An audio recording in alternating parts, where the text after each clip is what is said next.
guys, welcome to Mupalai Training Academy. So இன்னைக்கு SI Ultimate சீரிஸ்ல நம்ம பார்க்க போறது அறிவியல் வினாக்கள் தான். So SI Ultimate எபிசோட்ஸ் வந்து வெற்றிகரமா போயிட்டு இருக்குன்றது எல்லாருக்குமே நல்லபடியா தெரியும். எல்லாருமே பார்த்து பயனடைகிறீர்கள். நிறைய பேர் கேட்கறது என்னன்னா, எங்களுக்கு क्वेश्चन ஸ்ட்ரென்த்தை வந்து அதிகப்படுத்துங்க, 20 எல்லாம் பத்தாது அப்படின்றீங்கம்மா. இந்த 20 क्वेश्चनன்றது பேருக்கு தான் அது 20. ஆனா அந்த உண்மையா சொல்லுங்க, அதுல 20 क्वेश्चनக்கான தகவல்களை மட்டும் தான் நீங்க தெரிஞ்சுக்கிறீங்களா அப்படின்னா கிடையவே கிடையாது.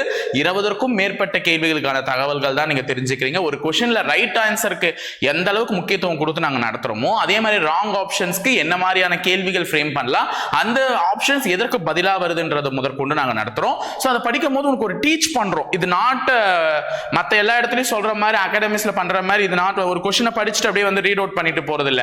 அவங்க எல்லாம் பண்றதுக்கு பேர் டிக்டேஷன். ஆனா நாங்க இங்க பண்ணிட்டு இருக்கிறதுக்கு பேர் வந்து டீச்சிங். ஆக்சுவலா இதை வச்சு உனக்கு ஒரு பாடத்தை நடத்துறோம். நீ படிச்சதை வந்து உனக்கு ரீகால் பண்றோம், நீ படிச்சது வந்து எந்த அளவுக்கு உனக்கு ஞாபகம் இருக்குதுன்றதை டெஸ்ட் பண்றோம். சோ இந்த அளவுக்கு எஃபர்ட்ஸ் போடுறோம். சோ 20 கேள்வி பத்தல, 20 கேள்வி பத்தலன்னா இது 20 கேள்வி இல்ல, 50 கேள்வி அல்லது 40 கேள்விகளுக்கான தகவல்களை நீங்க பெறுகிறீர்கள். அதுதான் முக்கியம்.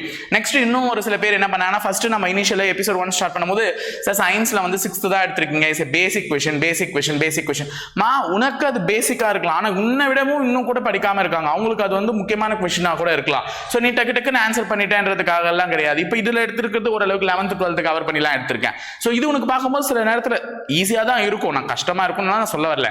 சில நேரங்களில் யாருக்காவது கடினமாக தெரிந்தால் அவர்கள் வந்து இதுல இருந்து தகவலை நீ தெரிஞ்சுக்கிட்ட, இன்னைக்கு இந்த வீடியோ மூலமா நான் தெரிஞ்சுக்கிட்டேன், இன்னைக்கு வீடியோ மூலமா நான் ரீகால் பண்ணிக்கிட்டேன் அப்படின்னு தான் இருக்கணுமே தவிர சஜஷன் சொல்லி நிறைய பேர் மனசை ஹர்ட் பண்றீங்க. ஸோ அதை வந்து வேண்டாம், அதுக்கு கொஞ்சம் குறைச்சிக்கிட்டா நல்லா இருக்கும்னு நான் நம்புறேன். ஓகேவா? எங்க பக்கம் இருந்து நாங்கள் எடுக்கிற ரிஸ்க்கு அப்ரிஷியேட் பண்ணலனாலும் அதை வந்து இன்னும் வேற விதமா சொல்லிக்கிட்டு உட்காந்துட்டு இருக்க வேணாமேன்றது தான் என்னுடைய கருத்து, வேற ஒன்றும் இல்லை. ஓகேவா? சரி போலாமா SI அல்டிமேட்ல? இன்னைக்கு பார்க்க போறது science. First question. In SI system of units, the unit of solid angle.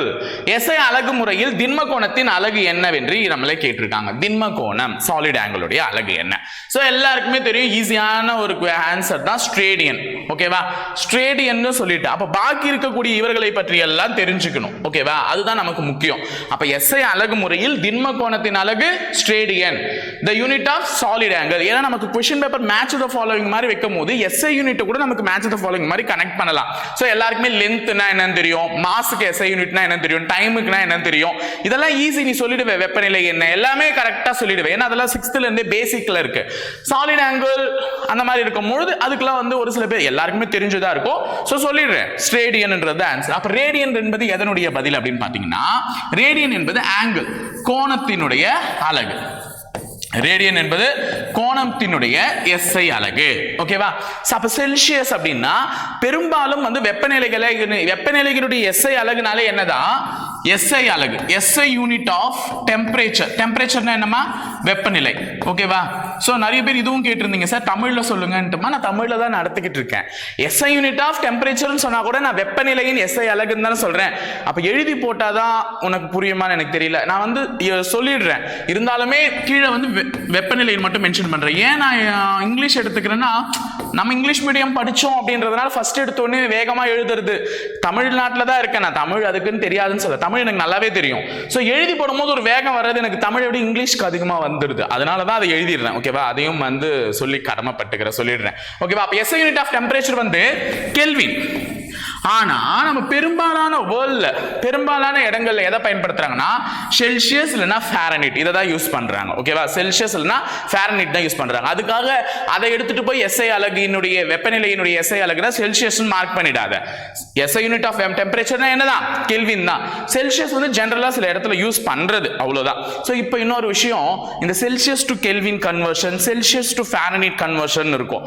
அப்போ செல்சியஸ்ல இருந்து நீ அதை கெல்வினா கன்வெர்ட் பண்ணனும்னா என்ன ஃபார்முலா யூஸ் பண்ணனும்? ஒண்ணுமே இல்ல, 0 degree Celsius is equal to 273 kelvin. அப்ப செல்சியஸ் ஏதாவது ஒரு செல்சியஸ் கொடுத்துட்டு உன்னை கெல்வினா மாத்த சொல்றான். ஃபார் எக்ஸாம்பிள் 40 டிகிரி செல்சியஸ் நீ கெல்வினா மாத்த அப்படின்னா, அந்த 40 டிகிரி செல்சியஸோட நீ எதை கூட்டிடணும்? 273 கூட்டினா அது எதுவா மாறிடும் பாத்தீங்கன்னா கெல்வினா மாறிடும். அவ்வளவுதான். சோ அப்ப செல்சியஸ் டு கெல்வின் கன்வர்ஷன்னா செல்சியஸ் பிளஸ் கெல்வின். ஓகேவா? 273 இதை மாத்தினீங்கன்னா அது எதுவா மாறிடும்? கெல்வினா மாறிடும். இப்போ இன்னொரு கேள்வி, செல்சியஸ் டு ஃபாரன்ஹீட். ஃபாரன்ஹீட்டா மாத்துங்க அப்படின்னு சொல்றாங்க. அப்ப செல்சியஸ்ல இருந்து எதுவா மாத்த சொல்றாங்க? ஃபாரன்ஹீட்டா மாத்த சொல்றாங்க. இப்போ என்ன பண்ணுவீங்கன்னா உனக்கு என்ன செல்சியஸ் கொடுக்குறாங்களோ இப்போ அதே 40 டிகிரி செல்சியஸ் நான் ஃபாரன்ஹீட்டா மாத்த சொல்றேன் அப்படின்னா 40 into 9/5 plus 32 இப்படி பண்ணா அது எதுவா மாறிடும்? ஃபாரன்ஹீட்ல மாறிடும். அப்ப செல்சியஸ்ல இருந்து கெல்வினா மாத்த சொன்னா எப்படி பண்ணணும்ன்றதையும் தெரிஞ்சுக்கோ, செல்சியஸ்ல இருந்து ஃபாரன்ஹீட்டா மாத்த சொன்னா எப்படி கன்வெர்ட் பண்ணணும்ன்றதையும் தெரிஞ்சுக்கோ. சோ அது கெல்வின்னா வெறும் 273, ஃபாரன்ஹீட்டா மாத்தறோம்னா into 9/5 plus 32 இப்படின்னு மாத்தனா அது ஃபாரன்ஹீட்டா மாறிடும். ஓகேவா? இத அடிச்சா மாறிடும்ல சீக்கிரமா. 72 plus 32 மாத்திடுவீங்க. ஓகேவா? சோ இது ஒரு பக்கம். இன்னொரு ஒரு கேள்வி கேட்பாங்க. என்னன்னா at which temperature Celsius and Fahrenheit will be equal அப்படின்னு கேட்பாங்க. அதாவது எந்த வெப்பநிலையில் செல்சியஸும் ஃபாரன்ஹீட்டும் சம அளவில் இருக்கும் அப்படின்னு சொல்லிட்டு கேட்பாங்க. சோ அந்த கேள்விக்கான ஆன்சர் வந்து -40 டிகிரி செல்சியஸும் -40 டிகிரி ஃபாரன்ஹீட்டும் தான் எப்படி இருக்கும்னு பாத்தீங்கன்னா சமமா இருக்கும். அப்ப -40 டிகிரியில வந்து செல்சியஸும் ஃபாரன்ஹீட்டும் சமமா இருக்குதுன்னு அர்த்தம். அப்ப இந்த ஒரு கேள்வி கேட்பாங்க. at which temperature the Celsius and Fahrenheit will be equal. எந்த வெப்பநிலையில் செல்சியஸும் ஃபாரன்ஹீட்டும் சமநிலையில் இருக்கு. அப்ப இந்த क्वेश्चन எடுத்துக்கிட்டீங்கன்னா இவ்வளவு விஷயம் கத்துக்கிட்டோம். சாலிட் ஆங்கிளோட யூனிட் என்ன? ஸ்டேடியன். ரேடியன் எதனுடைய யூனிட்? ஆங்கிளோட யூனிட். அதே மாதிரி செல்சியஸ்னு இருக்கும். ஆனா SI யூனிட் ஆஃப் டெம்பரேச்சர்னால என்ன? கெல்வின். அப்ப செல்சியஸ் டு கெல்வினா மாத்துறதா இருந்தா செல்சியஸ் பிளஸ் 273, செல்சியஸ் டு ஃபாரன்ஹீட்டா மாத்துறதா இருந்தா into 9/5 plus 32. அதே மாதிரி செல்சியஸும் ஃபாரன்ஹீட்டும் எந்த டெம்பரேச்சர்ல ஈக்குவலா இருக்குன்னு கேட்டிங்கன்னா -40 டிகிரி. ஓகேவா? சோ அடுத்த question, which of the following is most abundant in earth's crust? ஓகேவா? பின்வருவனவற்றுள் எது புவியில் அதிகமாக கிடைக்கிறது அப்படின்னு சொல்லிட்டு கேக்குறாங்க. அப்போ புவியில அதிகமா கிடைக்கிறதே எதுன்னு பாத்தீங்கன்னா ஆக்சிஜன் தான். ஓகேவா? ஆக்சிஜன், O2 இதுதான் வந்து புவியில அதிகமா கிடைக்கக்கூடிய ஒரு வகையான பொருள், ஒரு வகையான தனிமம். ஆக்சிஜன் தான் அதிகமா கிடைக்குது. ஆனா நம்ம இங்க क्वेश्चनல என்ன கேட்டிருக்காங்கன்னா பின்வருவனவற்றுள் அவங்க 4 ஆப்ஷன் கொடுத்திருக்காங்க. சார் ஆக்சிஜன் தானே ஃபர்ஸ்ட் கிடைக்கக்கூடிய அதிகமான பொருள், அது இல்லையே அப்படின்ட்டுலாம் கேட்காதீங்க. அது இல்ல அப்படின்னா அப்ப அதுக்கு அடுத்தது எது அதிகமா கிடைக்குதோ அதை தான் நம்ம மார்க் பண்ணி ஆகணும். அப்ப ஆப்ஷன்ல இருக்கிறதுல எது அதிகமா கிடைக்கும்ன்றதுதான். கிட்டத்தட்ட 46% என்ன கிடைக்குதுன்னு பாத்தீங்கன்னா ஆக்சிஜன் கிடைக்குது. நம்ம அதாவது 100% எடுத்துக்கிட்டீங்கன்னா அதுல நியரர் டு பாதி 50% கிட்ட எதுதான் கிடைக்குது? ஆக்சிஜன், O2 தான் கிடைக்குது. இதுதான் என்ன ஆகுதுன்னு பாத்தீங்கன்னா இருக்கக்கூடிய மற்ற தனிமங்களோட வினை புரிந்து ஆக்சைட்ஸா ஃபார்ம் ஆகுது. ஓகேவா? ஆக்சிஜன் தான் இருக்கக்கூடிய மற்ற தனிமங்கள். ஃபார் எக்ஸாம்பிள் ஃபெரஸ், இரும்போட வினை புரியும் போது இரும்பு ஆக்சைடு கிடைக்குது. அலுமினியத்தோட வினை புரியும் போது அலுமினியம் ஆக்சைடு கிடைக்குது. சிலிக்கானோட வினை புரியும் போது சிலிக்கான் ஆக்சைடு கிடைக்குது. அப்ப ஆக்சிஜன் மற்ற தனிமங்களோட வினை புரியும் போது அது ஒரு வகையான தனிமமா நமக்கு கிடைக்குது. அப்ப இதுல எது சார் அதிகமா புவியில காணப்படுதுன்னா சிலிக்கான். ஓகேவா? அப்ப ஆக்சிஜனுக்கு அடுத்த அளவுல எதுதான் கிடைக்குது? சிலிக்கான். இதுக்கு அடுத்தது அலுமினியம், அயன் இப்படி எல்லாம் கிடைக்கும். ஓகேவா? அப்ப சிலிக்கான் பெரும்பாலும் அனைத்து வகையான மணல்லையுமே கிடைச்சிடும். மணல் இருக்குல்ல, சாண்ட், அந்த சாண்ட்லயே வந்து சிலிக்கான் அதிகமா கிடைக்கும். சிலிக்கான் என்னன்னு சொல்லுவாங்கன்னா SiO2, சிலிக்கான் டை ஆக்சைடு. ஆக்சுவலா சிலிக்கான் வந்து ஆக்சிஜனோட வினை புரியும் போது SiO2, சிலிக்கான் டை ஆக்சைடு இதை தான் வந்து என்ன ஆகும்னு பாத்தீங்கன்னா ப்ரொடியூஸ் பண்ணும். அப்ப இது வந்து சிலிக்கான் டை ஆக்சைடு வருது. சிலிக்கான் எந்த இடத்துல பயன்படுது அப்படின்ற மாதிரி கேள்வி கேட்பாங்க. சிலிக்கான் வந்து எலக்ட்ரானிக் பொருட்களை உருவாக்குவதற்கு, அதாவது நம்ம போன்ல சிப் எல்லாம் பாக்குறோம்ல, அந்த சிப்ஸ் எல்லாம் உருவாக்குறதுக்கு, சிப்ஸ்னா சாப்பிடுற சிப்ஸ் இல்லாம சிலிக்கான் வந்து யூஸ் பண்ணக்கூடியது ஐசி மாதிரி இருக்கும், கருப்பு கலர்ல சிப். அந்த மாதிரி கருப்பு கலர்ல இருக்கக்கூடிய சிப் எல்லாம் உருவாக்குறதுக்கு வந்து பெரிதும் பயன்படுவது எது? சிலிக்கான் தான். ஓகேவா? சோ இது வந்து தெரிஞ்சுக்கிட்டீங்க. இப்போ நான் சிலிக்கான் பத்தி பேசும்போது நான் ஒரு விஷயம் கேட்கிறேன். மின்னணுவியல் தலைநகரம், இந்தியாவில் மின்னியல் நகரம் எது? இந்தியாவில் மின்னியல் நகரம் எது? Electronic city of India. இங்கிலீஷ்ல எனக்கு கரெக்டா தெரியுது, தமிழ்ல தான் வந்து கொஞ்சம் டவுட்டா சொல்றேன். மின்னியல் நகரம், இந்தியாவின் மின்னியல் நகரம், மின்னணுவியல் நகரமும் மின்னியல் நகரமும் எதுன்னு கேட்டிருக்கேன். சோ எலக்ட்ரானிக் சிட்டி ஆஃப் இந்தியான்றது எது? தயவு செஞ்சு கமெண்ட்ல போட்டு போயிடுங்க ஆன்சர் என்னன்னுட்டு, ஏன்னா எல்லாருக்கும் தெரியட்டும். ஓகேவா? சோ அடுத்தது, select the correct statement with respect to D block elements. அப்ப D block தொகுதி கனிமங்களை பற்றி சரியான கூற்றுரையை தேர்ந்தெடுன்னு சொல்லியிருக்காங்க. D தொகுதி தனிமங்கள் அப்படின்னு சொல்றாங்க. சோ நம்ம கிட்ட வந்து மாடர்ன் பீரியாடிக் டேபிள், நவீன ஆவர்த்தன அட்டைன்னு ஒண்ணு இருக்கு, அட்டவணைன்னு. அந்த அட்டவணையில வந்து 1 முதல் 18 தொகுதியில் இருக்கக்கூடிய தனிமங்களை வந்து வரிசைப்படுத்தி வரிசைப்படுத்தியது யார்? அது உங்களுக்கே தெரியும். சோ அதை வரிசைப்படுத்தி எழுதி வச்சிருக்காங்க. அப்படி எழுதி வச்சிருக்கக்கூடிய தனிமங்கள்ல பிளாக்கா பிரிச்சிருக்காங்க. யாரெல்லாம் இருப்பாங்கன்னா S இருப்பாரு, F இருப்பாரு, P இருப்பாரு, டி இருப்பார். ஓகேவா, இவங்க எல்லாம் இருக்காங்க. இதுல இந்த டி பிளாக் எலிமெண்ட்ஸ் இருக்காருல்ல, அவரை பத்தின கூற்றுகள் தான் இங்க கொடுக்கப்பட்டிருக்கு. இதுல எது சரின்னு கேட்டிருக்காங்க. அப்ப டி 1 முதல் 18 தொகுதின்னு சொன்னேன். அதுல 1 முதல் 18 தொகுதியில இந்த எஸ் இருக்கார் பாரு, இவர் 1வது தொகுதியும் 2வது தொகுதியும் எடுத்துக்கிட்டார். நம்ம 234 தொகுதிக்கு ஒரு தொகுதிக்கு ஒரு எம்எல்ஏ இருப்பாங்களா, அந்த மாதிரி எஸ் வந்து அந்த 1 முதல் 18 இருக்கக்கூடிய தொகுதியில 1, 2 தொகுதியில அவர் தான் இருப்பார்.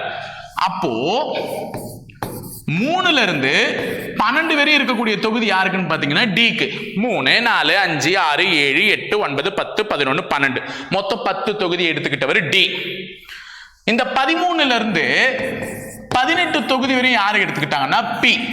ஓகேவா, அப்ப 13, 14, 15, 16, 17, 18 6 தொகுதி எடுத்துக்கிட்டார். அப்போ 1, 2 தொகுதி எஸ் பிளாக் எலிமெண்ட்ஸ். டி வந்து யாருக்கு 3ல இருந்து 12, பி வந்து 13ல இருந்து 18. இந்த எஃப் யாரு அப்படின்னு பாத்தீங்கன்னா 6வது மற்றும் 7வது வரிசை ரோ வரிசை. ஓகேவா, இந்த எஸ்லயும் டிலயும் இருக்கக்கூடிய 6 மற்றும் 7வது வரிசையை மட்டும் எடுத்திருப்பாரு இந்த எஃப் பிளாக் எலிமெண்ட்ஸ். ஓகேவா, அவர் வந்து சின்னதுதான், ஒரு 2 வரிசைகள் இப்படி இருக்கக்கூடிய வரிசைகளை மட்டும் எடுத்திருப்பார். அப்ப இவங்களாம் தான் அந்த பிளாக் எலிமெண்ட்ஸ். அப்ப பெரும்பாலும் எஃப் பத்தி பேச மாட்டாங்க. அப்ப இந்த டி பிளாக் எலிமெண்ட்ன்றவர் யார் 2 பேருக்கு நடுவுல இருப்பார்னா எஸ்ஸுக்கும் பிக்கும்.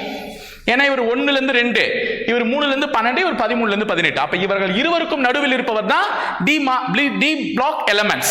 அதனால இதனுடைய இன்னொரு பேரா என்ன சொல்றாங்கன்னா இடைநிலை தனிமங்கள். என்ன தனிமங்கள்? இடைநிலை தனிமங்கள் அப்படின்னு சொல்றாங்க. இங்கிலீஷ்ல வந்து தெளிவா சொல்றது என்னன்னு பேர்னா டிரான்சிஷன் எலிமெண்ட்ஸ். என்னது? டிரான்சிஷன் எலிமெண்ட்ஸ், இடைநிலை தனிமங்கள் அப்படின்னு சொல்றாங்க. எஸ் பிளாக் மற்றும் பி பிளாக்கு நடுவில் இருக்கக்கூடிய டி பிளாக் எலிமெண்ட்ஸ் இன்னொரு பேர் வந்து இடைநிலை தனிமங்கள், டிரான்சிஷன் எலிமெண்ட்ஸ். நாளைக்கு அதுவும் உங்களுக்கு क्वेश्चन கேட்கறதுக்கு வாய்ப்புகள். சோ நவீன ஆவர்த்தன அட்டவணையில வந்து அந்த தனிமங்கள் வந்து ஏனோ தானோன்னு புடிச்சு போட்டு இல்ல. ஹே நீ வா வந்துட்டியா, வந்து முதல்ல வந்துட்டியா, நீ முதல்ல உட்கார், நீ 2வது வந்துட்டு 2வது உட்காரலாம், உட்கார வைக்கல. என்ன பேசிஸ்ல உட்கார வச்சாங்கன்னா அந்த ஒரு தனிமத்திலையும் அது அணு எவ்வளவு நம்பர் ஆஃப் எலக்ட்ரான்ஸ், எவ்வளவு நம்ம அது நியூட்ரலா இருக்கா, எப்படி இருக்குன்னு அந்த ப்ரொசீஜர்ல தான் உட்கார வச்சாங்க. அப்படி பார்க்கும் பொழுது அட்டவணையில வரிசைப்படுத்தப்பட்டது தான் இந்த வகை தனிமங்கள். சோ அதை வச்சுதான் அதுல எது மெட்டல்ஸ், அதுல எது கலரா மாறும், எது அயானிக் ஸ்டேட் போகும். அதாவது வந்து இந்த கடைசி ஷெல் ஒரு இது இருக்குன்னா அந்த அணுவை சுற்றி இருக்கக்கூடிய இந்த கடைசி ஷெல்லுல இருந்து இங்க இருக்கக்கூடிய எலக்ட்ரான்ஸ் வந்து இடம் மாறிக்கிட்டு இருக்கும். அப்படி இருக்கக்கூடிய இது அந்த வேலன்ஸ் பாண்ட் எலக்ட்ரான்ஸ் எல்லாம் சொல்லுவாங்க. அதெல்லாம் டீடைலா நான் சொல்லல. அதை பொறுத்து தான் நவீன ஆவர்த்தன அட்டவணையில் தனிமங்கள் வந்து வரிசை அமைக்கப்பட்டுள்ளது. சோ இப்ப இடைநிலை தனிமங்கள் சொல்றாங்கல்ல, இந்த இடைநிலை தனிமங்கள் தான் பெரும்பாலும் உலோகங்களாக இருக்கக்கூடியது. இந்த டிரான்சிஷன் எலிமெண்ட் சொல்லக்கூடியதுதான் பெரும்பாலும் என்னவா இருக்கும், மெட்டல்ஸா இருக்குமே. ஏன்னா இந்த பக்கம் வர்றதும் அந்த பக்கம் வர்றதுமே மெட்டல்ஸா இருக்காது, கேசஸ் அந்த மாதிரி ஸ்டேட்ல போயிடும், வேற மாதிரி மெட்டல்ஸா தான் மாறும். ஆனா இதுல இருக்கக்கூடிய அந்த இடைநிலை இந்த டி பிளாக் எலிமெண்ட்ஸ் வந்து எல்லாமே எதுவா தான் இருக்கும், உலோகங்கள். அப்போ ஃபர்ஸ்ட் பாயிண்ட் அவங்க சொன்ன அவ அனைத்தும் உலோகங்கள் என்பது மிகவும் சரியானது. Next, they show variable valency. தமிழ்ல அவை வேறுபட்ட இணைத்திறன்களை கொண்டுள்ளன. ஆமா, அவை வேறுபட்ட இணைத்திறன்களை தான் கொண்டுள்ளன. ஏன்னா இதுல வந்து பாத்தீங்கன்னா இந்த டி பிளாக் எலிமெண்ட்ஸ்ல வந்து பாத்தீங்கன்னா இந்த நடுவுல இருக்குல்ல, இதுல வந்து எலக்ட்ரான்ஸே இருக்காது. இந்த நடுவுல இருக்கக்கூடிய இன்னர் ஆர்பிட்டல்ஸ்ல எலக்ட்ரான்களே இருக்காது. அந்த எலக்ட்ரான்கள் எப்படி ஆயிடும்னா வெளியே போயிடும். இதை விட்டுட்டு வெளியே போயிட்டு இந்த இடத்துல மாறும். அப்ப இந்த அவுட்டர் ஆர்பிட்டல் ஷெல்ல ஒன்னொன்னுல எலக்ட்ரான்ஸ்கள் வந்து மாறதுனால இணைத்திறன்கள் வந்து வேறுபட்டதா தான் இருக்கும். அப்ப இரண்டாவதும் சரி. அப்ப ரெண்டுமே சரின்னும் போது ஆன்சர் நீ எதை போட்டுருவ, all the above statements are ட்ரூன்னு போட்டுருவேன்.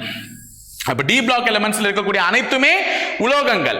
அவை அனைத்துமே வெவ்வேறு இணைத்திறன்களை தான் கொண்டுள்ளது. they show variable valency, they are all metals, they form colored ions and complex salts. ஆமா, ஓகேவா, அது வந்து கலர்டு அயான்ஸ். ஆமா, ஏன்னா அது வந்து என்ன பண்ணணும்னு பாத்தீங்கன்னா ரேடியேஷனை உள்வாங்கிட்டு, அதாவது வாங்குறது ஒரு இதை வாங்கினாலும் வெளிப்படுத்துறது வேறு கலரா தான் எமிட் பண்ணும் அப்படின்னு சொல்லியிருக்காங்க. அப்ப வந்து அது கலர்டு அயான்ஸ் தான். ஓகேவா, சோ மேற்கூறிய அனைத்துமே டி பிளாக் எலிமெண்ட்ஸ் பத்தி காமன் தான். அப்ப டி பிளாக் எலிமெண்ட்ஸ்னா யார் 2 பேருக்கு நடுவுல இருப்பாங்க, எஸ்க்கும் பிக்கும் நடுவுல இருப்பாரு. சோ அவருக்கு இன்னொரு பேர் என்ன, டிரான்சிஷன் எலிமெண்ட்ஸ். அதுல இருக்கவங்க எல்லாருமே உலோகங்கள் தான். அதுல இருக்க எல்லாருமே கலர் டயான்ஸாவும் இருப்பாங்க, காம்ப்ளெக்ஸ் சால்ட்ஸாவும் இருப்பாங்க, வேலன்சி வெவ்வேறு வேரியபிள் வேலன்சி கொண்டவங்களாகவும் இருப்பாங்க. ஓகேவா, so next one, thermistor is here. 4வது क्वेश्चन. தெர்மிஸ்டர் அப்படினாலே என்னன்னா முதல்ல இது பிரிச்சு எழுது கத்திக்கும். Thermal plus resistor. தமிழ்லயும் தெர்மிஸ்டர் தான் கொடுத்திருப்பாங்க, அதுக்கு தான் இங்கிலீஷ்ல எழுதி காமிக்கிறேன். Thermal plus resistor is equal to thermistor. தெர்மலையும் ரெசிஸ்டரையும் சேர்த்துட்டு தான் என்ன உருவாச்சு? தெர்மிஸ்டர் உருவாச்சு. அப்ப ரெசிஸ்டர் அப்படினாலே மின்தடை, அதாவது மின்சாரத்திற்கு எதிராக போராடக்கூடியவர். மின்தடை, மின்சாரத்தை தடை பண்றவர் தான் ரெசிஸ்டர். அந்த ரெசிஸ்டர் எதை பொறுத்து இருக்குமா? வெப்பநிலை. தெர்மல்னாலே என்னதுன்னா டெம்பரேச்சர். தெர்மல்னாலே என்ன? டெம்பரேச்சர். அப்ப இந்த வெப்பநிலையை பொறுத்து இதனுடைய மின்தடை இருக்கும். வெப்பநிலையை பொறுத்து தான் அதனுடைய மின்தடை அமையும். டெம்பரேச்சரை பொறுத்து தான் அதனுடைய ரெசிஸ்டன்ஸ் இருக்கும். அதுதான் தெர்மிஸ்டர். அப்ப டெம்பரேச்சர் கூடனா ரெசிஸ்டன்ஸ் குறையும், டெம்பரேச்சர் கூடனா ரெசிஸ்டன்ஸும் கூடும். என்ன சார் ரெண்டு விதமா சொல்றீங்க? ஒன்னு இப்படி போச்சுனா, அதாவது ரெசிஸ்டன்ஸ்னாலே என்ன? R is equal to V by I தான formula. V is equal to IR sir. அப்ப R is equal to V by I தானே ஓம்ஸ் லா படி இதுதானே சொல்லிருக்காங்க. அப்ப ரெசிஸ்டன்ஸ் அதிகமாச்சுனா கரண்ட் என்ன ஆகும்? கம்மியாகும். ரெசிஸ்டன்ஸ் கம்மியாச்சுனா கரண்ட் என்ன ஆகும்? அதிகமாகும். ரெசிஸ்டன்ஸ் எப்படி இருக்கும் அதே மாதிரி தான் எப்படி இருக்கும்? வோல்டேஜ் இருக்கும். ஏன்னா இது ரெண்டுமே நேர்த்தகவு, டைரக்ட்லி ப்ரொபோர்ஷனல். இது ரெண்டுமே இன்வெர்ஸ்லி ப்ரொபோர்ஷனல், எதிர்த்தகவு. அப்ப இதுதானே சார் ஓம்ஸ் லா படி சொல்லிருக்கு. இப்ப நீங்க சொல்றது பாத்தீங்கன்னா வெப்பநிலையை பொறுத்து தான் ரெசிஸ்டன்ஸ் இருக்கும்னு சொல்றீங்க. அப்ப ரெசிஸ்டன்ஸ் ஏறுதுன்னா வெப்பநிலை ஒண்ணு குறையணும், ரெசிஸ்டன்ஸ் ஏறுதுன்னா வெப்பநிலையும் ஏறுதுன்னு சொல்றீங்களே. ரெண்டு விதமா சொல்றீங்களேனா? ஆமா, நம்ம கிட்ட ரெண்டு வகையான தெர்மிஸ்டர் இருக்கு.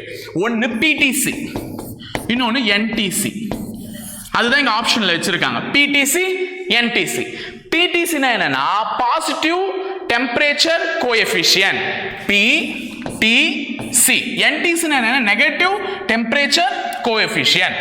அதாவது எதிர்குறி மின்தடை வெப்பநிலை எண் கொண்டது, நேர்குறி மின்தடை வெப்பநிலை எண் கொண்டது. சோ இதுல எது சார் அதிகமா பயன்படுத்துவாங்கன்னா நெகட்டிவ் தான். அதிகப்படியான இடத்துல சர்க்யூட்ஸ்ல எல்லாத்துலயுமே எதை தான் தெர்மிஸ்டர் தான் பயன்படுத்துவாங்க? Negative thermal coefficient, negative temperature coefficient கொண்ட இந்த தெர்மிஸ்டர் தான் பயன்படுத்துவாங்க. அதனால தெர்மிஸ்டர்னாலே a material with a negative temperature coefficient, எதிர்குறி மின்தடை வெப்பநிலை எண் கொண்டதாகத்தான் அமையும். ஓகேவா? அதாவது டெம்பரேச்சர் ஏற ஏற அதனுடைய ரெசிஸ்டன்ஸ் குறையணும், டெம்பரேச்சர் குறைஞ்சிச்சுன்னா ரெசிஸ்டன்ஸ் ஏறணும். இந்த மாதிரி directly indirectly proportional, sorry indirectly proportional உள்ளதா எடுத்துப்பாங்க. அப்ப யார் தான் answer? NTC, negative temperature coefficient. அப்ப தெர்மிஸ்டர் என்பது ஒரு நெகட்டிவ் டெம்பரேச்சர் கோஎஃபிஷியன்ட், எதிர்குறி மின்தடை வெப்பநிலைக்கு எண் கொண்டது. அடுத்தது, the phenomenon of transfer of heat without any material medium is known as. பருப்பொருள் ஊடகம் துணையின்றி வெப்பம் மாற்றப்படும் நிகழ்விற்கு வெப்பம் மாற்றப்படும் நிகழ்வு என்ன? क्वेश्चन தமிழ்ல முடிச்சிடலாம். நிகழ்வு என்ன? அப்ப பருப்பொருள் ஊடகம் துணையின்றி வெப்பம் மாற்றப்படும். இதுக்கு நான் ஒரு எக்ஸாம்பிள் சொல்லிடுறேன். ஏன்னா ஒரு வெப்பத்தின் மூலமாக நடக்கக்கூடியது ஒன்று ரேடியேஷன், கன்வெக்ஷன், கண்டக்ஷன். கதிர்வீச்சு, வெப்பச்சலனம், வெப்ப கடத்தல். இது ஒரு படம் போட்டாலே உனக்கு புரியும். இது ஒரு பாத்திரம், இந்த பாத்திரத்துல தண்ணி இருக்கு, இந்த பாத்திரத்துல தண்ணி இருக்கு. இது வந்து அடுப்பு, ஸ்டவ்மா, ஸ்டவ் பத்தி எரியுது. ஓகேவா? ஸ்டவ் பத்தி எரியுது, கேஸ் ஸ்டவ் பத்தி எரியுது. இப்போ இதுல இந்த மூணு ப்ராசஸ்மே நடக்குது. இதுல இதுதான் என்னன்னு பாத்தீங்கன்னா ரேடியேஷன். ஸ்டவ் பத்தி எரியுது இல்ல, அதுதான் ரேடியேஷன். என்ன தமிழ்ல? கதிர் வீச்சு. இந்த தண்ணி கொதிக்குது பார், ஓகேவா? இந்த தண்ணி கொதிக்குது பார், அது கன்வெக்ஷன். கன்வெக்ஷன் தமிழ்ல என்னமா? வெப்ப சலனம். இந்த பாத்திரம் இருக்குல்ல, இது கண்டக்ஷன், வெப்ப கடத்தல். சோ இதுதான் பெஸ்ட் எக்ஸாம்பிள் என்ன பொறுத்தவரையுமா நான் கொடுத்திருக்கேன். ஓகேவா? அப்போ இது பார்த்தனா ஒரு ஸ்டவ்ல இருந்து நெருப்பு பத்தி எரியுது, அது அந்த பாத்திரம் கடத்திட்டு போகுது. அந்த ஹீட், அந்த ஸ்டவ்ல இருந்து வரக்கூடிய ஹீட் அந்த பாத்திரம் கடத்தி எடுத்துட்டு போகுது. கடத்தி எடுத்துட்டு போறது இது எதுல போய் சேர்க்குது? அந்த நீர்ல சேர்க்குது. நீர் கொதிக்குது. அப்ப நீர்ல ஏற்கனவே மூலக்கூறுகள் இருக்கும். அது நீரானா இருக்கட்டும், கேஸ், இந்த மாதிரி காத்து, ஹேரானா இருக்கட்டும், எது வேணா இருக்கட்டும்.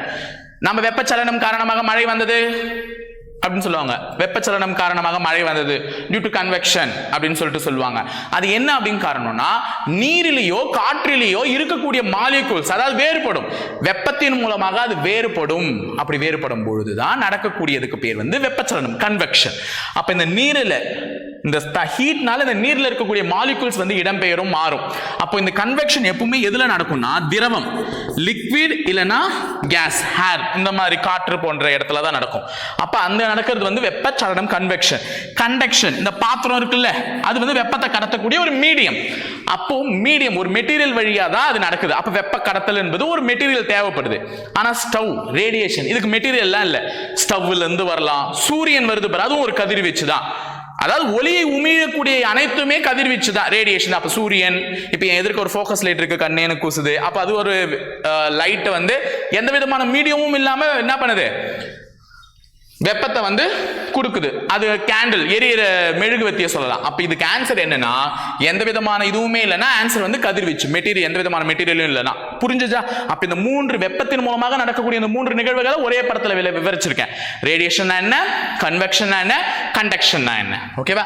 சோ அடுத்தது oxidation number of sulphur in sulphuric acid. இது சல்ஃபியூரிக்மா, சல்ஃபியூரிக் ஆசிட். ஓகே, கந்தக அமிலத்தில் கந்தகத்தின் ஆக்சிஜனேற்ற என்னென்ன.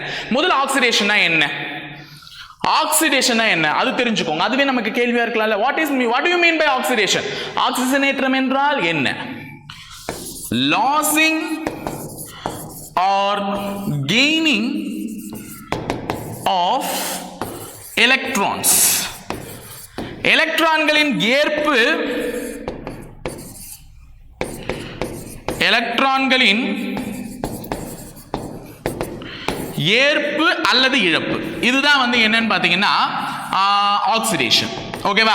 அப்ப ஆக்சிடேஷன் என்ன, ஒன்னு எலக்ட்ரானை ஏற்கணும் அல்லது எலக்ட்ரான்களை இழக்கணும். பெரும்பாலும் எலக்ட்ரான்களை இழத்தல் தான் நடக்கும். அந்த எலக்ட்ரான்களை இழப்பதற்கு பெயர் தான் ஆக்சிடேஷன். அப்ப கந்தக அமிலம் சொல்லக்கூடிய H2SO4ல இந்த சல்ஃபர் இருக்குல்ல, சல்ஃபர் அதனுடைய ஆக்சிடேஷன் அது எவ்வளவு எலக்ட்ரான்களை இழந்திருக்கு, அது எவ்வளவு எலக்ட்ரான்களை ஏற்று இருக்கு அப்படின்னா அதனுடைய ஆன்சர் +6. அதனால தான் பிளஸ் மைனஸ். அப்ப -5னா 5 எலக்ட்ரான்களை இழந்துள்ளது, +6னா 6 எலக்ட்ரான்களை ஏற்றுள்ளது. அப்ப ஆக்சிடேஷன் என்றாலே losing a electrons or gaining a electrons, எலக்ட்ரான்களை இழப்பது அல்லது எலக்ட்ரான்களை ஏற்பது. அப்ப இங்க வந்து ஆக்சிடேஷன் கொடுத்திருக்காங்க. எதை கேட்டிருக்காங்க? சல்ஃபர் கேட்டிருக்காங்க. H2SO4 தான் சல்ஃபியூரிக் ஆசிடினுடைய கெமிக்கல் ஃபார்முலா. சோ அதுல அந்த சல்ஃபர்ன்றது S. அதுல எத்தனை எலக்ட்ரான்கள் ஏற்கப்பட்டுள்ளது என்றால் 6. சோ பெரும்பாலுமே S கேட்கும்போது 6 தான் வரும், வேறு சில இடத்துல கூட அது ஞாபகம் வச்சுக்கோங்க. அடுத்தது in which of the minerals aluminum is not present? பின்வரும் கனிமங்களில் அலுமினியம் இல்லாதது எது? எப்படி நம்ம பூமியில வந்து எர்த் கிரஸ்ட்ல நிறைய விதமான தாதுக்கள் கிடைக்கப்பெறுதுன்னு சொன்னா அதுல ஆக்சிஜன் நம்பர் 1ன்னு சொன்னா, ரெண்டாவது யாருன்னு சொன்னேன், இப்ப சிலிகான் சொன்னா. அந்த மாதிரி அலுமினியம் கிடைக்கும், அது மூன்றாவது இடத்துல இருக்கு. அலுமினியம் வந்து பெரும்பாலும் கிடைக்கக்கூடிய தாது எதுன்னு பாத்தீங்கன்னா ஓர் வந்து பாக்சைட். இது எல்லாருக்குமே தெரியும். அலுமினியத்தின் முக்கிய தாது வந்து பாக்சைட். அதனால அது ஆப்ஷன்லயே வைக்கல, குழம்பு அப்படின்னா. சரி, அலுமினியம் ரெண்டாவது எதுல அதிகமா கிடைக்கும்னா கோரண்டம், கோரண்டம்ல கிடைப்பாங்க. அப்ப முதல்ல வந்து பாக்சைட், தமிழ்ல எதுவும் மாதிரியும் பாக்சைட், பாக்சைட். ரெண்டாவது வந்து கோரண்டம். அடுத்தது மூணாவது எதுல வந்து கிடைக்கும் பாத்தீங்கன்னா கிரையோலைட். ஓகேவா? கிரையோலைட்ல தான் கிடைக்கும். ஆன்சர் இது இல்ல. அங்க என்ன கேட்டிருக்காங்க? Aluminium is not present. Aluminium இல்லாதது எதுன்னு கேட்டிருக்காங்க. அப்ப கிரையோலைட்ல அலுமினியம் இருக்கும். புரியுதா? அலுமினியம் ஹைட்ராக்சைடு ஏதோ சொல்லுவாங்க, அத அலுமினியம் இருக்கும். மைக்காலையும் அலுமினியம் இருக்கும். ஃபெல்ஸ்பர் இதுலயும் அலுமினியம் இருக்கும். அப்ப இது மூணுமே அலுமினியத்துடைய தாதுக்கள் தான், மைக்கா கிடையாது. ஃபெல்ஸ்பரும் கிரையோலைட்டும் அலுமினியத்துடைய தாதுக்கள், மைக்காலையும் அலுமினியம் இருக்கு. அப்ப இவங்க எல்லாருமே அலுமினியத்தை வச்சிட்டு இருக்காங்க. அப்ப அலுமினியம் இல்லாத யாருன்னா ஃப்ளூரோஸ்பர், ஃப்ளோர்ஸ்பர். இது அப்ப யாருது அப்படின்னு கேட்கணும். அப்ப அதான கேள்வி, அதான படித்ததற்கான அர்த்தம். அலுமினியத்தை பத்தி தெரிஞ்சிருச்சு. அப்ப இது யாருது அப்படின்னா அதற்கான பதில் தெரிஞ்சுட்டு போலாம். கால்சியம். யாருது? கால்சியம். அப்ப அலுமினியம் அல்லாதது ஃப்ளோரோஸ்பர். ஓகேவா? எட்டாவது கேள்வி, fuel that is used in jet aircraft and stove. ஈஸியா சொல்லிட்டு போயிடுவீங்களே, கரெக்டா நீங்களே சொல்லிடுவீங்க இந்த நேரத்துக்கு. ஸ்டவ் மற்றும் ஜெட் ஏர் விமானத்தில் பயன்படுத்தப்படும் எரிபொருள். இதுக்கு மட்டும் கேட்டிருந்தா கூட கொஞ்சம் தடுமாறி இருப்பாங்க. ஸ்டவ்னு கேட்டாங்க. ஸ்டவ்ல எதை தான் ஊத்துவோமா? மண்ணெண்ணெய். மண்ணெண்ணெய்க்கு தமிழ்ல ஸ்பெல்லிங் இல்ல, கரெக்டா எழுதிக்கோங்க மண்ணெண்ணெய்னுட்டு. இது கெரோசின் தான் ஊத்த போறாங்க. அப்ப கெரோசின்ன்றத வந்து என்னன்னு சொல்லுவாங்கன்னா QAVன்னு சொல்லுவாங்க.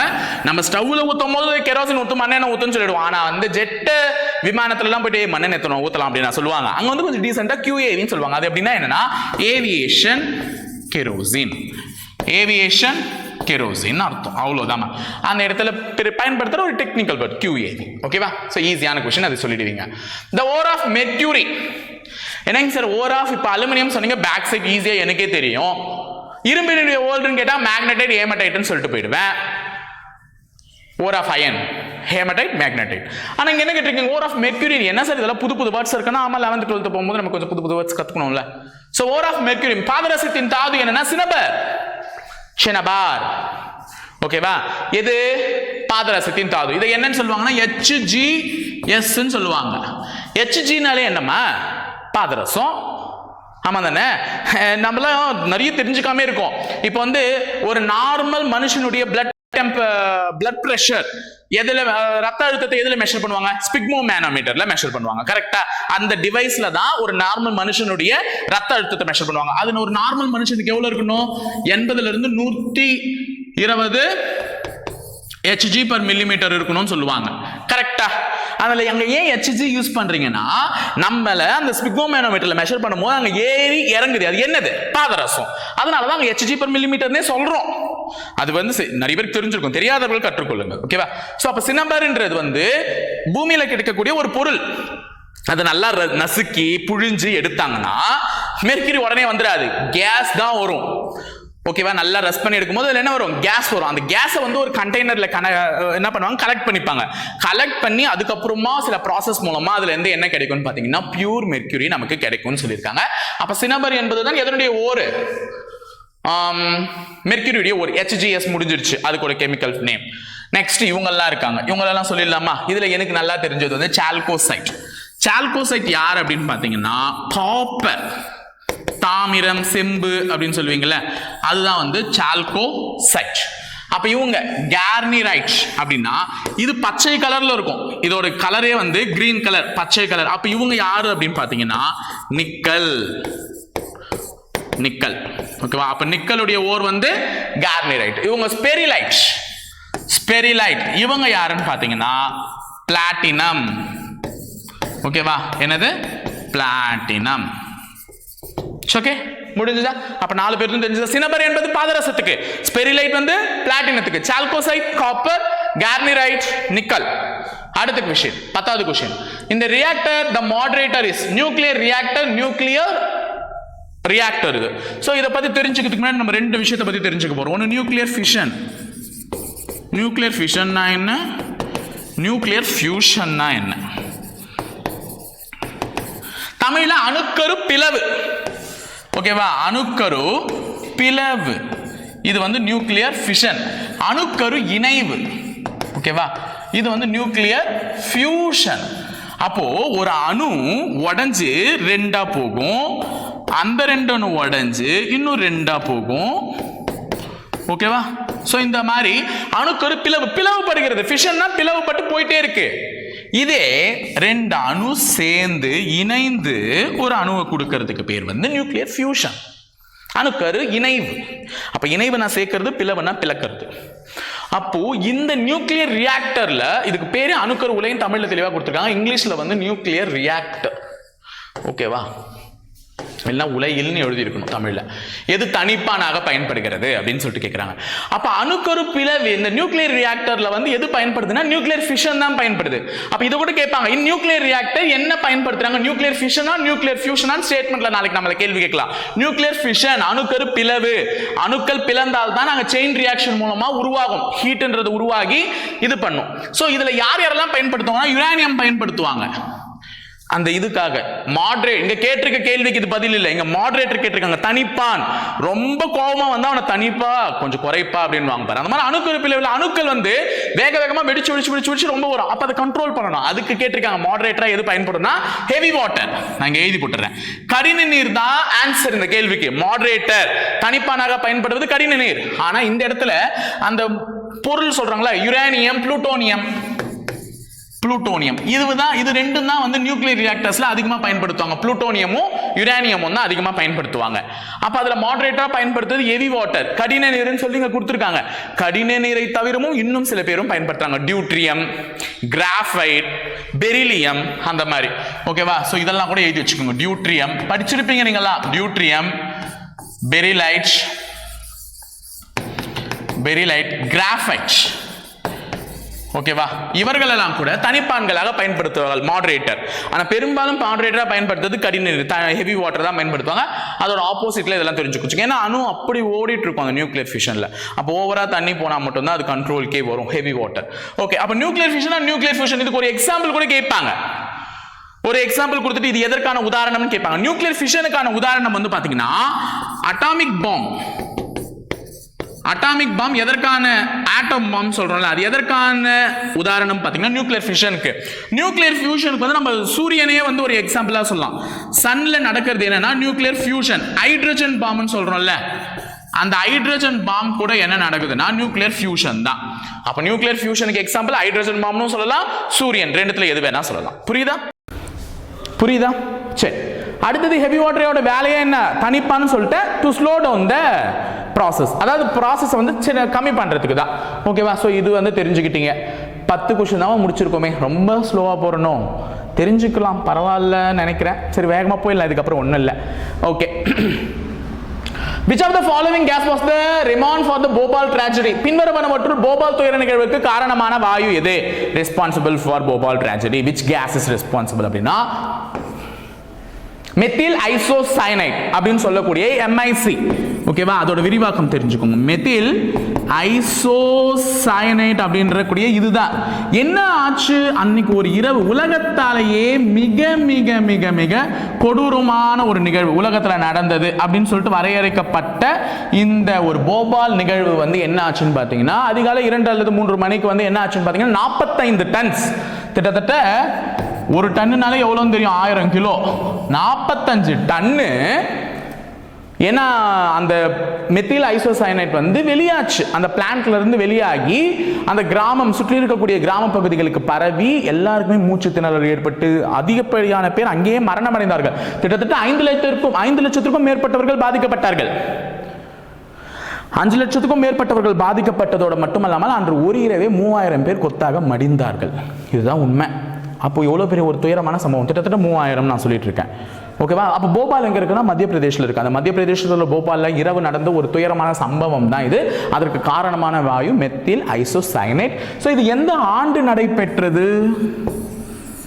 டிசம்பர் மாதம். அது நான் சொல்லிடுறேன், டிசம்பர் மாதம் நடைபெற்றது. எந்த ஆண்டுன்றதை மட்டும் நீ கமெண்ட் பண்றியா? ஏன்னா இதுவும் உனக்கு ஒரு கொஸ்டின் தானே, படிச்சிருந்தானே, நீ கமெண்ட் பண்ணு. ஓகேவா, 12வது question. SI unit for magnetic induction, magnetic field இண்டக்ஷன்னே சொல்லலாம். magnetic field induction or magnetic flux density.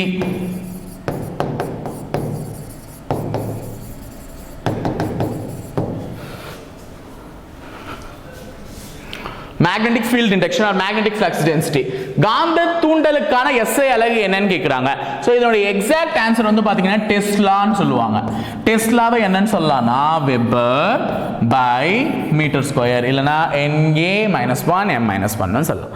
அப்போ SI unit of magnetic field induction வந்து டெஸ்லா, Na-1 மீட்டர் இன்வர்ஸ். இத கூட சொல்லலாமா? டெஸ்லாவினுடைய இன்னொரு பேர் தான் இது. அப்ப டெஸ்லான்னு கேட்டாலும் சொல்லுங்க மேக்னெட்டிக் இண்டக்ஷன்னா. ஓகேவா, அடுத்தது the dimension of angular velocity is T inverse, time inverse. The unit of angular velocity is radian second inverse. கோண திசைவேகத்தின் பரிமாண வாய்ப்பாடு டைம் இன்வர்ஸ், கோண திசைவேகத்தின் அலகு ரேடியன் செகண்ட் இன்வர்ஸ். இந்த இரண்டு கூற்றுகள்ல எது சரி எது தவறுன்னு கேட்டிருக்காங்க. கண்டிப்பா இது சரி. இத வந்து என்ன எழுதுவாங்கன்னா the unit of angular velocity வந்து ரேடியன் per second ன்னு இருக்கும். இந்த செகண்ட மேல எடுத்துட்டு வந்தா என்னன்னா வரும்? ரேடியன் செகண்ட் இன்வர்ஸ் தான் வரும். மேல கீழ இருக்க மேல வந்து ரேடியன் செகண்ட் இன்வர்ஸ். அப்ப இப்படியும் எழுதிருக்கலாம் அல்லது இப்படியும் எழுதிருக்கலாம். ரெண்டுத்துல எதுனாலும் சரிதான். அப்ப இதுவும் சரிதான், இதுவும் சரிதான். இந்த ஆங்குலர் வெலாசிட்டி என்ன சிம்பிள்ல குறிப்பாங்கன்னா ஒமேகா. இதுவும் தெரிஞ்சு வச்சுக்கோங்க. ஆங்குலர் வெலாசிட்டி என்ன சிம்பிள்ல குறிப்பாங்க? ஒமேகா. சுழற்சி திசைவேகம், ரொட்டேஷனல் வெலாசிட்டி, இதுக்கு இன்னொரு பேர் இருக்கு. ஆங்குலர் வெலாசிட்டியோட இன்னொரு பேர் வந்து என்னன்னா சுழற்சி திசைவேகம், ரொட்டேஷனல் வெலாசிட்டி. அதை எதுல குறிப்பாங்க? ஒமேகால தான் குறிப்பாங்க. அதனுடைய டைமென்ஷனல் ஃபார்முலா வந்து T இன்வர்ஸ். அதனுடைய யூனிட் வந்து பாத்தீங்கன்னா ரேடியன் செகண்ட் இன்வர்ஸ். ரெண்டுமே கரெக்ட் ஆன்சர். அப்போ both 1 and 2 are true. ஓகேவா, இரண்டு கூற்றுகளுமே மெய் கூற்றுகள் ஆகும். ஓகே, அடுத்தது மேட்ச் த ஃபாலோவிங்மா. டக்குன்னு பார், ஏன்னா ரெண்டு லாங்குவேஜ்லையும் வைக்கிறதுனால ஒரு ஸ்க்ரீனே கவர் பண்ணுது. ஓகேவா, சரி. First heat engine. என்ன பண்ணும், எது எந்த எனர்ஜியா மாறும் அப்படின்றத தான் கேட்டிருக்கேன். வெப்ப என்ஜின். அப்ப இது ஹீட் எனர்ஜியை தான் மாத்த போகுது. தெரியவா தெரியுது? அப்ப ஹீட் என்ஜின்ன்றத ஹீட் எனர்ஜியை கைனடிக் எனர்ஜியா மாத்த போறது. அப்ப ஏக்கு 3 வர மாதிரி ஒரே ஆப்ஷன் பி ஆப்ஷன் மட்டும் தான். அப்ப மார்க் பண்ணிட்டு போயிடலாம். தேவையில்லாம மத்ததெல்லாம் செக் பண்ணிட்டு இருக்காத. 2 இடத்துல 3 இருந்தா செக் பண்ணலாம். இங்க ஒரே இடத்துல தான 3 இருக்கு. அப்ப ஹீட் என்ஜின் வந்து என்ன பண்ண போகுதுனா ஹீட் எனர்ஜியை கைனடிக் எனர்ஜியா மாத்த போகுது. அப்ப வெப்ப என்ஜின் ஆனது வெப்ப ஆற்றலை இயக்க ஆற்றலாக மாற்றும். அப்ப போட்டோ எலக்ட்ரிக் செல்னாலே போட்டோனாலே இது வந்து லைட்டை பத்தி பேசுறது தான், ஒளியை பத்தி பேசுறது. இங்க பாருங்க, ஒளினே தமிழ்ல தெளிவா கொடுத்திருக்கான். ஒளியை பத்தி பேசுறது. அப்ப அந்த ஒளி மின்கலன் ஒளியை தான் மாத்த போகுது. இங்க இருக்கு பாருங்க ஒளி. இந்த ஒளி வேற, இந்த ஒளி வேற. இந்த ஒளின்றது லைட், இந்த ஒலின்றது சவுண்ட். ஓகேவா? அப்போ லைட் எனர்ஜி வந்து எலக்ட்ரிக்கல் எனர்ஜியா மாற்றப்படுகிறது. அப்போ பிக்கு வந்து 1 இருக்கா? அடுத்தது மைக்ரோஃபோன்னாலே இப்ப நான் மைக் வச்சுட்டு இங்க பேசிட்டு இருக்கேன். என்னுடைய சவுண்ட் எனர்ஜி எலக்ட்ரிக்கல் எனர்ஜியா மாறி போகுது. அப்ப நான் மைக் வச்சு பேசுறேன்னா அப்ப sound energy into electrical energy. அப்போ சிக்கு வந்து 4 இருக்கு. அடுத்து லாஸ்ட் லவுட் ஸ்பீக்கர். இப்போ நீ போன்ல கேக்குறல்ல, போன்ல ஸ்பீக்கர் மூலமா தான கேக்குற. அப்ப என்ன ஆகுதுன்னு பாத்தீங்கன்னா உள்ள இருந்து வரக்கூடிய எலக்ட்ரிக்கல் எனர்ஜி வந்து ஆடியபிள் எனர்ஜி, சவுண்ட் எனர்ஜியா மாத்தி கொடுக்குது. ஆடியபிள் எனர்ஜின்னு கூட சொல்லலாம். ஓகேவா? அக்கஸ்டிக் எனர்ஜின்னு சொல்லலாம். இங்கிலீஷ்ல இந்த வார்த்தையை பயன்படுத்தலாம். சவுண்ட் எனர்ஜிக்கு பதிலா இந்த வார்த்தையை யூஸ் பண்ணலாம் குழப்பறதுக்கு, அக்கஸ்டிக். ஓகேவா? டிபார்ட்மெண்ட் ரிலேட்டடா இதுதான் கரெக்டான வேர்ட், டேர்ம் வேர்ட், அக்கஸ்டிக் அப்படின்னுட்டு. ஓகேவா? தெரிஞ்சு வச்சுக்கோங்க. 15 which element is toxic among boron family? boron familyல வந்து இதெல்லாமே வரும். இவங்க எல்லாரும் இருக்காங்க. போரான் இருக்காங்க, கலியம் இருக்காங்க, தலியம் இருக்காங்க, இண்டியம் இருக்காங்க. போரான் குடும்பத்தில் மிகவும் நச்சுத்தன்மை உடையது. அலுமினியம் கூட இருக்கு இதுல. அலுமினியம் கூட போரான் ஃபேமிலி தான். இன்னொன்னு உருரானியம் சொல்லுவாங்கல்ல, நிஹோனியம், அதுக்கு பேர் வந்து எக்ஸாக்டா நிஹோனியம், NHன்னு சொல்லுவாங்க. அதோட பேர் வந்து உருரானியம் அப்படின்னு சொல்லுவாங்க. ஸோ அது கூட எதுக்கு அண்டர்ல தான் வரும்? போரான் ஃபேமிலிக்கு அண்டர்ல தான் வரும். ஆனால் அந்த போரான் ஃபேமிலியில எது கொடியதுன்னு பார்த்தீங்கன்னா எல்லாமே வந்து டாக்ஸிக் தான். அளவுக்கு மீறினால் அமிர்தமும் நஞ்சு. ஓவரா டோசேஜ் கொடுத்தா எல்லாமே வந்து தீங்கு விளைவிக்கக்கூடிய நச்சுத்தன்மை உள்ள பொருட்களாக தான் மாறும். அதுலயும் விஷத்துக்கெல்லாம் விஷம் ஒன்று இருக்கும்ல, அது எதுன்னு பார்த்தீங்கன்னா தாலியம். ஓகேவா? So thallium. 16வது question. 4 resistors are each connected in parallel. The effective resistance is. ஒவ்வொன்றும் மின்தடையை உடைய 4 மின்தடையாக்கிகள் பக்க இணைப்பில் உள்ளன. இவ்வமைப்பின் தொகுப்பயன் மின்தடை. இவ்வமைப்பின். ஓகேவா? சரி. 4 ரெசிஸ்டரை கனெக்ட் பண்ண சொல்றாங்க. மின்தடையை உருவாக்கக்கூடிய ரெசிஸ்டன்ஸ் எப்படி கனெக்ட் பண்ண சொல்றாங்கன்னா parallel. ஓகேவா? பக்கவாட்டில், பக்க இணைப்பில்னு சொல்லிட்டாங்க. பக்கம்னா parallel. சோ எப்படி இருக்கும் அந்த 4 ரெசிஸ்டர்னா 2 3 4 இந்த மாதிரி 4 ரெசிஸ்டர் வந்து பக்க இணைப்புல கனெக்ட் பண்ணா இது R1, இது R2, இது R3, இது R4. இதனுடைய எஃபெக்டிவ் ரெசிஸ்டன்ஸ் எப்படி கண்டுபிடிப்பீங்க? Effective resistance is nothing but an equivalent resistance. எப்படி கண்டுபிடிப்பீங்க அப்படின்னா R equivalent கண்டுபிடிக்கணும்னா 1/R. இது நான் ஆல்ரெடி நடத்திருக்கேன், ஆனா நான் டெக்னிக்கல் எஸ்ஐ கிளாஸ்ல நடத்தினேன். 1/R equivalent is equal to 1/R1 plus 1/R2 plus 1/R3 plus 1/R4. ஏன்னா இங்க கொடுக்கும் பொழுது இதுல ஒன்னொன்னுத்திலும் பாயக்கூடிய கரண்ட் ஆனது மாறும். ஓகேவா? டிராப், வோல்டேஜ் டிராப் ஆனது மாறும் சொல்வாங்க. So 1/R1 1/R2 1/R3 1/R4 ன்னு எழுதணும். சோ இதுக்கெல்லாம் நீ பண்ணும்போது R/4 தான் ஆன்சரா வரும். Effective resistance. ஓகேவா? Effective resistance R/4. அப்ப 4மே பக்க இணைப்புல கண்டக்ட் பண்ணா 4 ரெசிஸ்டன்ஸ் இருக்குது, R/4. 5 கொடுத்திருந்தா R/5 ன்னு போடுவீங்க. இதே 4 ரெசிஸ்டன்ஸ் சீரியஸா கண்டக்ட் பண்ணிருந்தீங்கன்னா தொடர் இணைப்பு, சீரியஸ்னா தொடர் இணைப்பு, இப்படி கனெக்ட் பண்ணிருந்தீங்கன்னா இது R1, இது R2, இது R3, இது R4 இப்படி கனெக்ட் பண்ணிருந்தீங்கன்னா இதனுடைய effective resistance R effective is equal to 4R. ஓகேவா? 4 into R ன்னு வந்துராது. 4R எல்லா ரெசிஸ்டன்ஸையும் கூட்டணும். அதாவது R1 plus R2 plus R3 plus R4. ஓகேவா? 4R ன்னு வந்திருக்குமா? அது ஞாபகம் வச்சுக்கோங்க. ஓகே, சொல்றது புரிஞ்சா? இப்படி இருந்ததுன்னா R/4, இப்படி இருந்ததுன்னா 4R. அது தெரிஞ்சு வச்சுக்கோங்க. அடுத்தது which one of the following is a powerful reducing agent? கீழ்கண்டவற்றுள் எது சிறந்த ஒடுக்கும் காரணி அப்படின்னு கேட்டிருக்காங்க. கரணின்னு இருக்கு, காரணி. ஓகேவா? ஒடுக்கும் காரணினா அகைன் வந்து ரெடியூசிங் ஏஜென்ட் சம்பந்தப்பட்டது எது கூட தான்? ஆக்சிடேஷன் கூட தான். இப்பதான் ஆக்சிடேஷன் ஆக்சிஜனேற்றம்னா என்னன்னு சொல்லியிருந்தேன்னா by losing electrons or gaining electrons, எலக்ட்ரான்களை இழப்பது அல்லது எலக்ட்ரான்களை ஏற்பதுன்னு சொல்லியிருந்தேன். அதுல எது பவர்ஃபுல் ரெடியூசிங் ஏஜென்ட்னா H3PO3 ன்னு சொல்லக்கூடிய இந்த பாஸ்பரஸ் அமிலம், பாஸ்பரஸ் ஆசிட், தமிழில் பாஸ்பரஸ் அமிலம் கேட்பாங்க.